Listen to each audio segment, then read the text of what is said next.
Pessoal, hoje é dia 3 de junho, nós estamos em João, capítulo 18. Vamos lá então, hoje é quinta-feira. João, capítulo 17, versículo 18.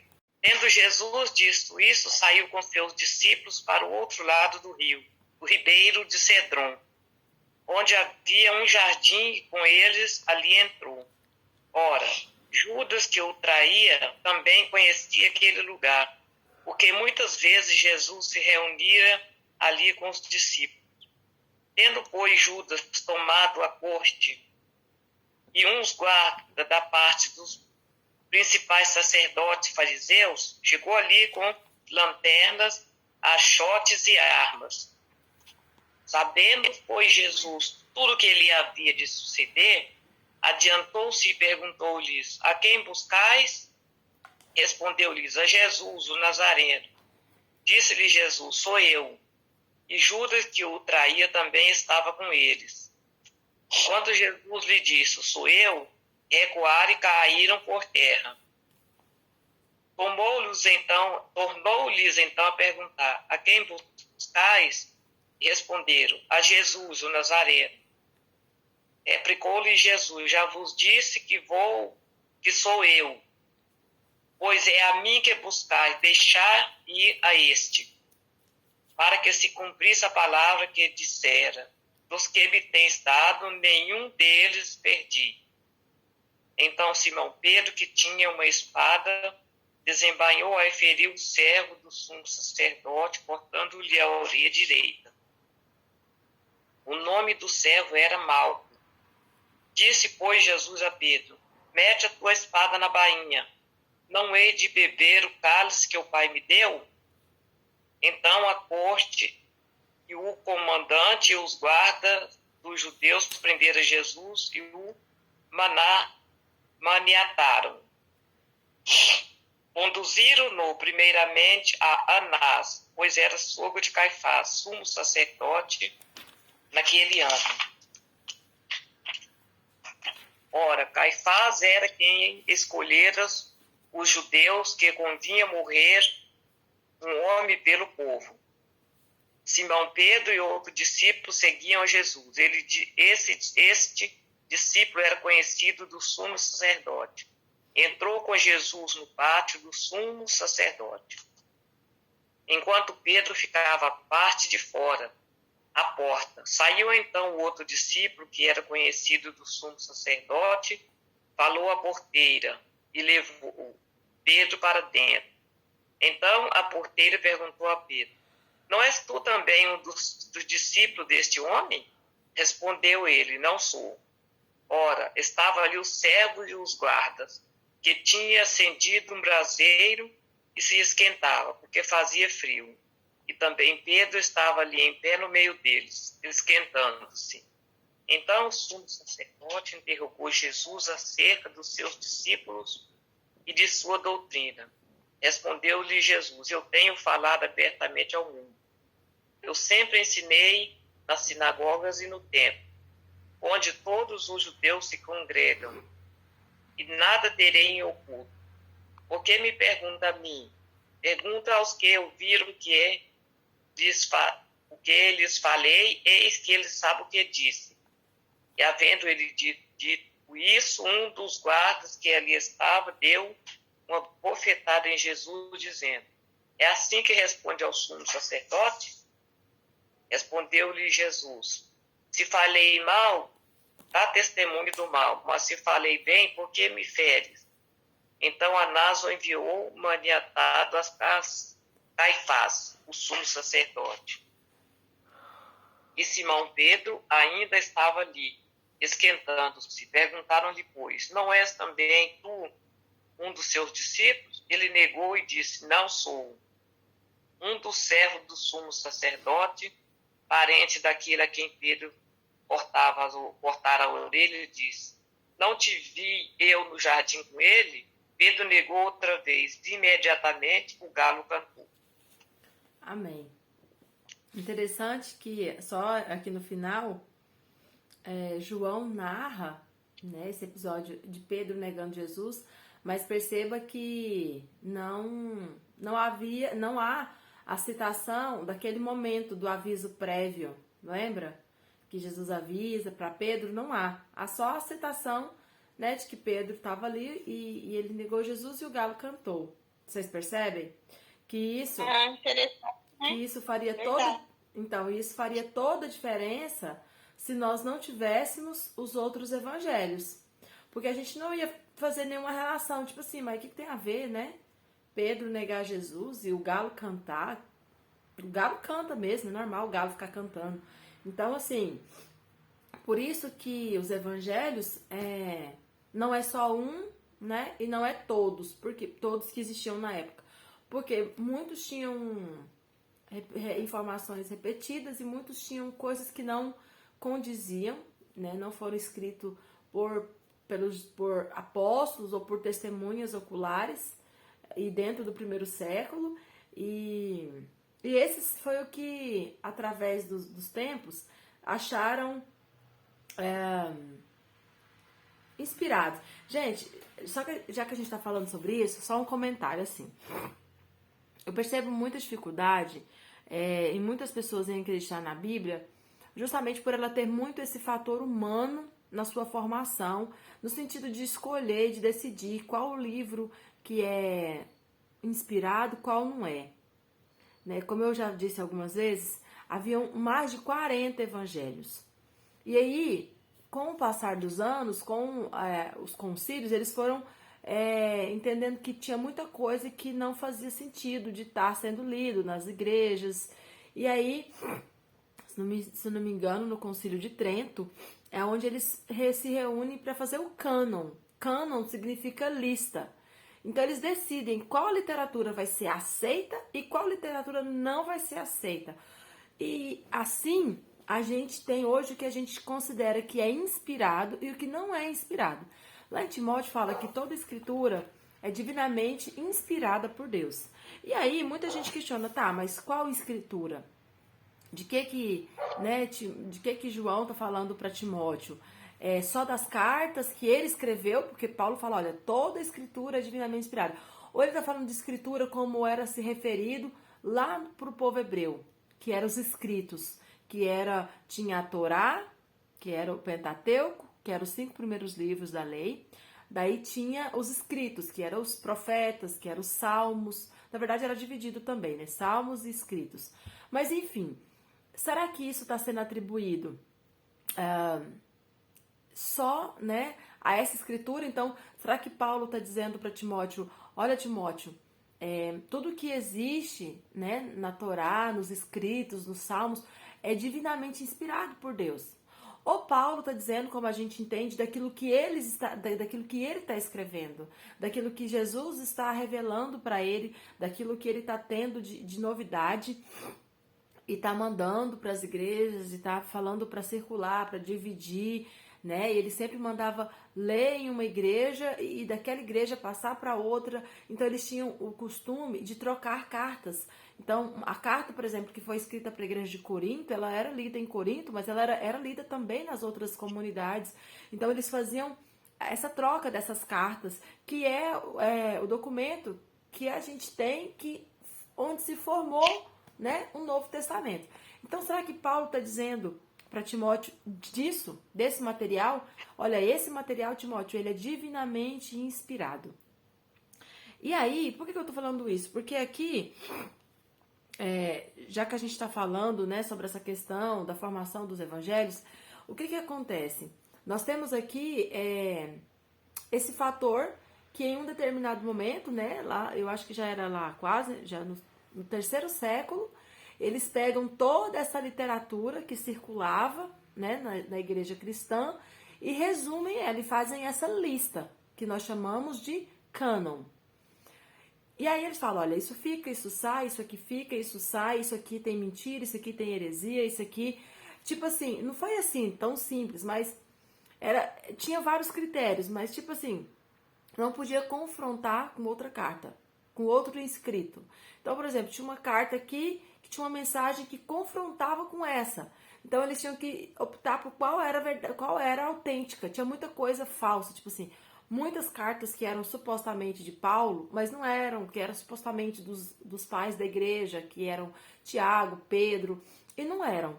Então eles fizeram todo esse crivo para peneirar, né, o que era e o que não era para ficar na igreja. Então, ao longo da história, esse fato desse cânon, o fato das perseguições ter queimado muita literatura cristã, muitas pessoas... E como que eles descobriam que não eram de Paulo? Como que eles tinham certeza que não era Paulo que tinha escrito?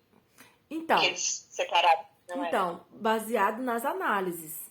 Haviam várias formas. Por exemplo, eles faziam um estudo com a forma que Paulo escrevia. Paulo usava, vamos supor, casa. Ele falava de casa, não falava lar. Um exemplo. Então, se tinha uma carta que usava palavras que não faziam parte das palavras do vocabulário de Paulo, se eles tivessem que optar, eles optavam usando esse tipo de critério. Não, Paulo não usa esse tipo de expressão. Paulo usa esse tipo de expressão. Então, se uma está confrontando com a outra, essa aqui eu sei que é de Paulo. Então, baseado nessa, a gente vai excluindo as outras. Mas isso é só um exemplo. Eles usavam assim, tipo de palavra, tipo de expressão, tipo de literatura, o estilo de carta. E não era só para Paulo, era para toda a literatura da igreja primitiva. Havia muita literatura, não só as cartas de Paulo. Então, por exemplo, eu falo muito né? Quando eu gravo algum áudio que eu vou ouvir, eu falo muito né. Então, se alguém às vezes fizer alguma coisa e atribuir a mim, e se alguém fosse comparar, eu falo assim, não, mas a Daiane fala muito né. Esse aqui não tem nenhum né, não é a Daiane, entendeu? Então, eles pegam expressões... Vamos supor. Oi? A Célia, vamos supor. Isso. Vamos supor. Aí se alguém escreve alguma coisa e tipo não tem esse vamos supor, fala, não, isso aqui não é da Célia, porque a Célia usa muito vamos supor. Então é justamente isso, eles pegavam expressões, eles pegavam estilo, cada um tem um estilo de literatura. Nós não somos dessa área, então a gente vai ler qualquer coisa e vai achar que tá tudo bem. Mas para quem é perito, para quem estuda isso, eles conseguem identificar. Então, voltando, por que eu estou dizendo tudo isso? Porque... por que eu estou dizendo tudo isso? Deixa eu lembrar agora. Esqueci. Ah, tá, lembrei. Então, às vezes, a gente é levado a pensar assim, mas... Então, quem me garante que o que está aqui é o que Paulo disse que é divinamente inspirado?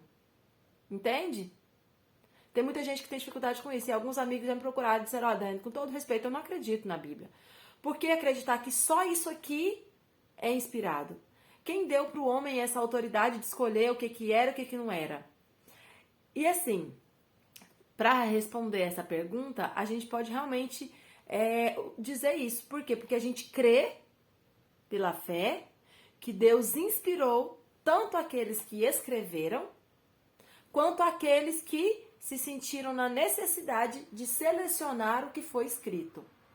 Por isso nós podemos afirmar que toda escritura é divinamente inspirada. Por quê? Porque a gente pode entender que ao longo da história, o que não era inspirado não está junto com a escritura. Aí depois, seguindo isso, vem o episódio da Contra-Reforma, né? Que depois que Lutero faz a reforma, em 1517 e 1545, a Igreja Católica, perdendo muitos membros, né, tendo o baque que teve depois da reforma, ela lança a Contra-Reforma. Então, o que ela faz?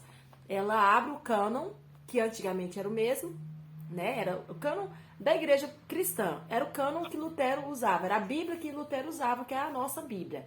Então, como Lutero criticou muita coisa na Igreja Católica, como ele criticou muitos dogmas e muitos ensinamentos, para dar peso para esses dogmas, que dogmas são leis, né? São verdades irrefutáveis, são, né, ensinamentos, né? Vamos dizer assim.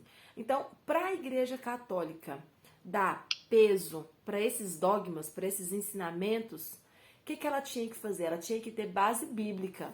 Então, o que ela faz? Ela abre o cânon, ou seja, ela abre essa lista e ela inclui ali mais alguns livros, que se não me engano são 7. Por isso a gente fala que a Bíblia católica, ela é diferente da nossa. Em qual sentido que é diferente? Só nesses livros que foram acrescentados, ok? Os livros que tem na Bíblia deles é igual o que tem na nossa. Mas o que aconteceu? Eles colocaram, por exemplo, que eu lembro de cabeça, no livro de Daniel, acrescentou, se não me engano, 3 capítulos, que são os episódios de Susana, Bel e o Dragão.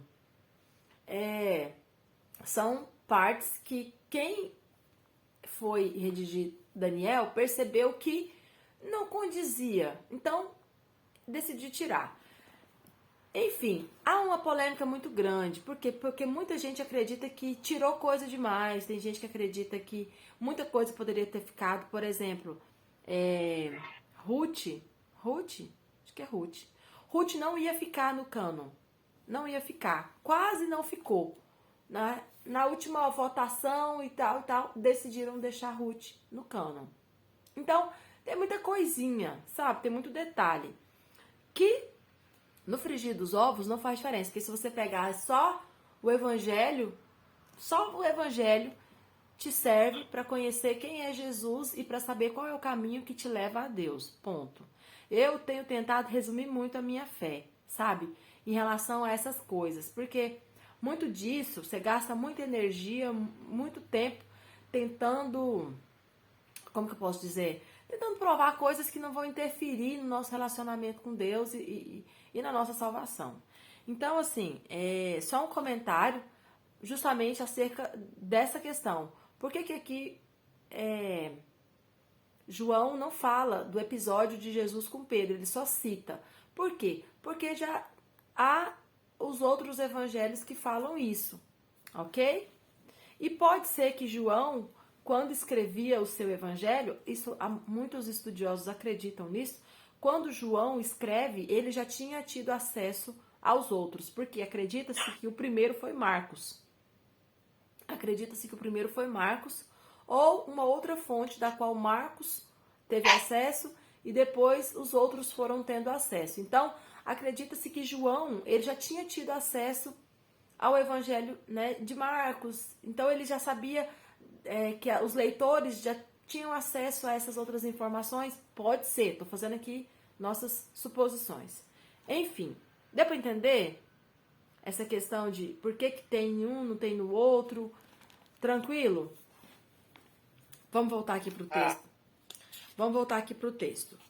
Bom, aqui a gente chega no episódio de Jesus indo para o Getsemane, que a gente já leu nos outros evangelhos. E aqui eu achei interessante o versículo 5 e o 6. Olha que legal. No 5, aqui perceba que a narrativa de João é toda diferente. Por quê? Porque ele narrou de uma perspectiva diferente. E aí a gente já falou muito sobre isso, né? Cada narrador, ele tem uma visão do que está acontecendo. Então, quando ele narra, ele conta que os soldados chegaram junto com Judas. Ele não fala que Judas deu beijo em Jesus, percebe? Ele não fala isso. Ele fala que chegaram os soldados e Jesus se adianta e pergunta para os soldados: a quem vocês estão buscando? A quem vocês estão procurando? Jesus sabia, né, que era ele. Então ele já foi ali para resolver o problema. E aí no 5 responderam a Jesus. Aí responderam a Jesus, o Nazareno. Ou seja, nós estamos procurando Jesus. Oi? Bom, João? Deve ser não. Não, desculpa, Daiane. Não, desculpa, tranquilo. eu cumprimentei Achei que aqui, você... meu microfone estava aberto. Tranquilo. Responderam então, quem que eles estavam procurando? Jesus, o Nazareno. Aí disse Jesus, sou eu. Gente, olha o que acontece. Vocês perceberam? O povo cai. Pá! Jesus tinha uma autoridade tão grande, Jesus tinha um poder tão grande, que quando Jesus fala, vocês estão procurando quem? Jesus, sou eu. Pá! O povo cai para trás. Olha que coisa louca. De tanto poder, de tanta autoridade. Aí, olha o 7. E eles caíram, gente. O texto fala que eles caíram por terra. Eles caíram. Olha o 7. Então tornou-lhes então a perguntar a Jesus: a quem vocês estão buscando? Quem que você está procurando? Aí responderam: a Jesus o Nazareno. Aí Jesus no 8 fala: eu já falei para vocês. É a mim que vocês estão procurando. Então, tô aqui. Pode deixar o povo embora. Por quê, gente? A gente não sabe, vamos criar nossas heresias do dia a dia aqui, né? A gente não sabe a sequência. Vamos supor, se o acontecimento do beijo de Judas foi antes ou foi depois. Porque vamos criar aqui uma hipótese. Pode ser que... Vamos criar aqui que isso aqui tenha acontecido primeiro. Chega os soldados, pergunta, cai por terra, não acredita... Aí volta, porque pode ser que eram outros soldados que nunca tinham visto Jesus. Ou pode ser, igual a gente já falou outras vezes, que eles sabiam que era Jesus, mas eles simplesmente queriam um momento sem pessoas, né? Para se revoltarem contra os soldados. Então vamos imaginar que esse momento foi o primeiro momento. O soldado chega, pergunta, Jesus fala quem é, eles caem, levanta, Jesus fala, sou eu. E pode ser que nesse momento deles ficarem relutando em acreditar que é Jesus, porque olha só... Vamos imaginar que passou pela cabeça dos soldados que um dos discípulos se passassem por Jesus para poupar o mestre. Isso seria possível? Sim ou não? Sim, gente. Totalmente. A gente vê isso muito no filme, não tem? O discípulo, ele se passa pelo mestre quando percebe um perigo iminente. Então, o que os soldados poderiam pensar? Rapaz, esse povo tá escondendo Jesus. Não vou prender esse cara. Não é esse cara. Porque perceba que ele pergunta 2 vezes e Jesus fala que é ele. Então pode ser que depois desse episódio, Judas vai lá e dá o beijo em Jesus, na bochecha. Aí o soldado acredita. Por quê? Porque Judas já tinha dado esse sinal. Aí Jesus diria, amigo, né? Com um beijo você me entrega? Você entrega o Salvador? Então, assim, os dois eventos aconteceram. A gente não sabe a ordem. Isso não faz diferença, né? Mas eu achei muito interessante isso aqui, porque eu nunca vi pregação sobre isso. De que os soldados caíram com a declaração de Jesus, né? Eu nunca vi pregação nesse sentido. Então, continuando, aqui no 9 fala que Jesus ele fala para os soldados, sou eu que vocês procuram, então deixa o resto do povo ir. E eles falam que Jesus falou isso para se cumprir a palavra que ele disse lá ontem. Lembra que a gente falou? Dos que tens me dado, nenhum deles eu perdi. Por isso que eles acreditam que aquela oração ela está sendo direcionada aos discípulos. Daiane. Oi.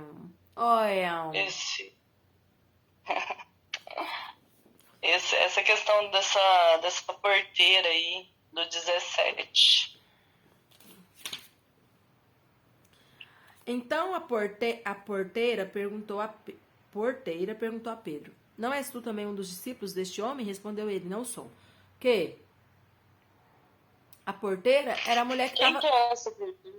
A porteira era a menina que provavelmente guardava o portão do templo. Do templo não, que aqui eles estavam aonde mesmo? Eles estavam no pátio do lugar onde eles iam julgar Jesus. 13. Conduziram ele a Anás, a Caifás, que eram sumos sacerdotes, Simão, Pedro e outro discípulo seguiam a Jesus. Este discípulo era conhecido sumo sacerdote. Entrou com Jesus no pátio do sumo sacerdote.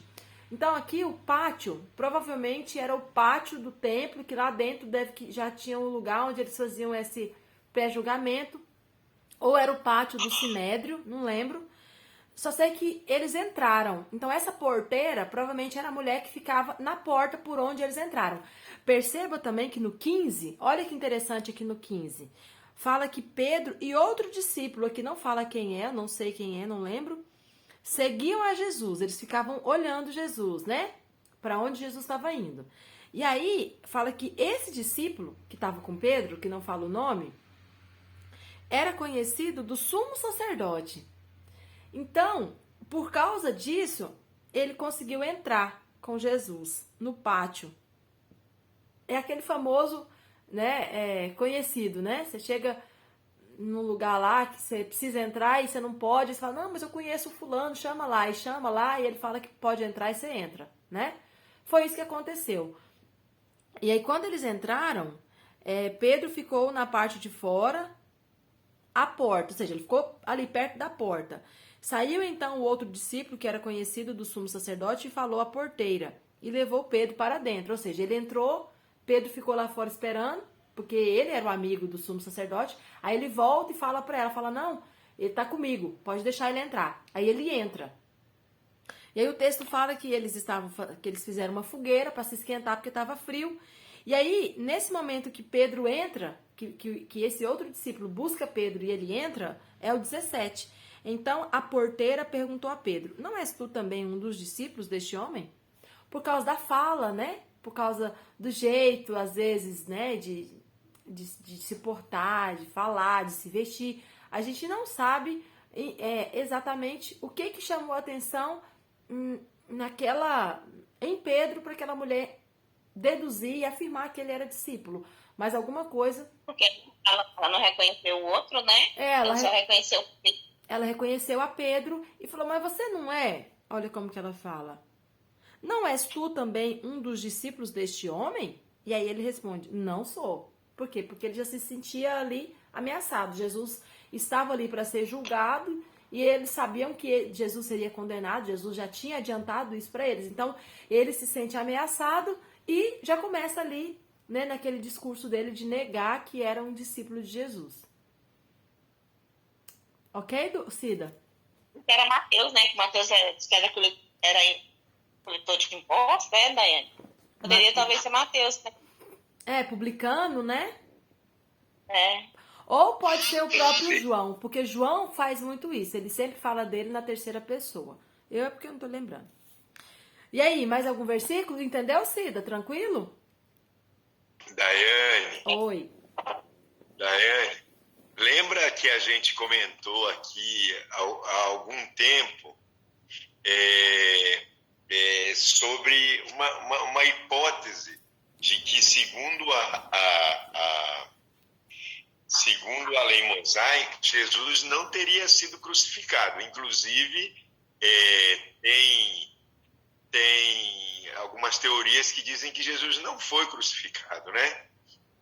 E aí João, aí me parece que ele acaba com essa discussão, né? Se você olhar aí, ó, segundo a vossa lei, no 31, no 30 e 31. Vamos ler aí, ó. Responderam e disseram-lhe, se este não fosse malfeitor, não o entregaríamos. Disse-lhes, pois, Pilatos, levai-os e julgai segundo a vossa lei. Disseram-lhe então os judeus, a nós não nos é lícito matar pessoa alguma, para que se cumprisse a palavra que Jesus tinha dito, significando de que morte havia de morrer. E Jesus nunca disse que ele seria apedrejado. Ele muitas vezes antes, ele disse que ele teria que ser erguido, significando que ele deveria ter morte de cruz. Então, essa passagem aí, quando eu estava lendo ontem, eu fiquei pensando, falei, aquela hipótese ou aquela teoria, ela é desmentida aqui por João. João diz que se cumprir, inclusive, eu sempre digo isso, que eu falo assim, quem matou Jesus, quem foi o mentor intelectual da morte, foram os judeus. Mas quem de fato matou Jesus foram os romanos. Por quê? Porque a morte de cruz é morte romana. E aí também deixa bem claro isso, né? Que Jesus morreu morte de cruz e que isso era o cumprimento daquilo que ele havia dito, narrado em inúmeros evangelhos. Vai ser interessante isso aí, porque desmistifica aquela situação, né? Sim. E aí?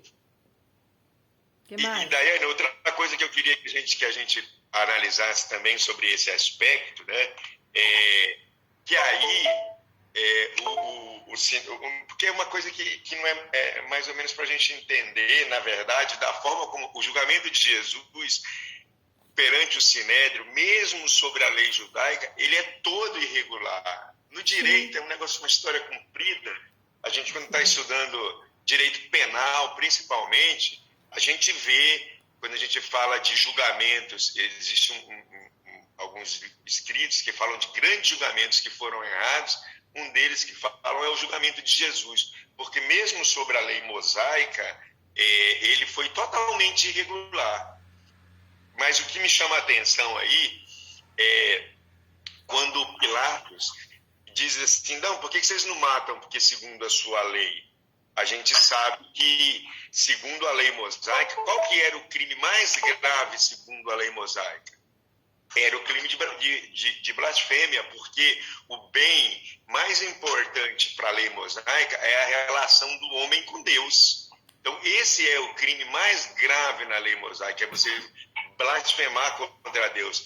E esse crime, ele autorizava, sim, a morte, a condenação por morte. E aí, quando Pilatos diz assim, leva ele e julga, segundo a vossa lei, o que eles respondem? Eles respondem assim, não, nós não podemos matar um homem, não nos é lícito matar um homem. Eu fico pensando assim, que Pilatos, que já vivia lá há algum tempo, deve ter em si mesmo pensado, mas que mentiroso, é claro que é. Mas, na verdade, por que eles fazem isso? Eu fiquei me perguntando, né? E a resposta parece óbvia, né?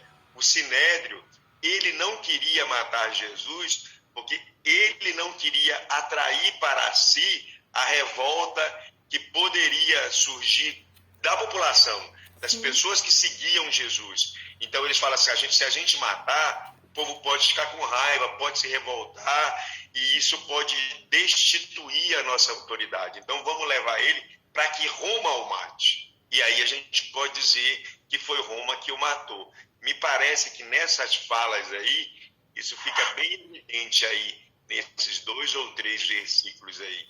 Pelo menos é o que eu deduzo também, isso não está dito claramente. É o que a gente deduz, porque eles já haviam determinado matar Jesus. Já haviam, para matar Jesus, eles vão corromper um discípulo de Jesus, que é oferecer dinheiro para Judas, eles vão desrespeitar as leis do próprio Sinédrio, que eles estavam obrigados a guardar nas leis judaicas, na lei do Sinédrio. Eles vão inventar essa desculpa, mas eles o tempo inteiro eles ficam na surdina. Eles ficam agindo de forma dissimulada ali para poder matar Jesus. Eu achei interessante quando eu estava olhando essa parte aí, essa abordagem. Sim. Tem vários detalhes, né, desse momento que eles entram para Jesus ser crucificado, que a própria Bíblia aponta, né, eles mesmos percebendo as irregularidades, eles mesmos já, né, se condenando, que tipo assim, gente, nós estamos fazendo tudo errado, né? Mas era para se cumprir. Beleza? Quem mais tem alguma dúvida?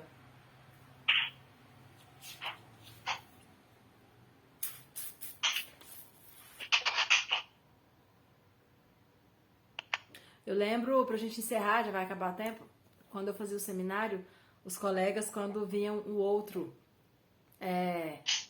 tipo assim, com algum tipo de hipocrisia, com algum tipo de autoritarismo, eles falavam, Anás, Caifás, que tipo assim, era assim, né, a essência como que a gente pode dizer, né, dessa cúpula maligna, né, que conspirou contra o Salvador. Bom, pessoal, então é isso. Ninguém tem nenhuma dúvida? Mas, Daiane, quando mostra assim que eu na minha heresia, né? Quando mostra assim que tudo era para se cumprir, parece que os outros parece que não tem nem tanta culpa, né? Sim. Sei lá. Quando você olha com essa visão de que tudo era para se cumprir, você percebe que Deus está no controle de todas as coisas. E isso é muito bonito, né?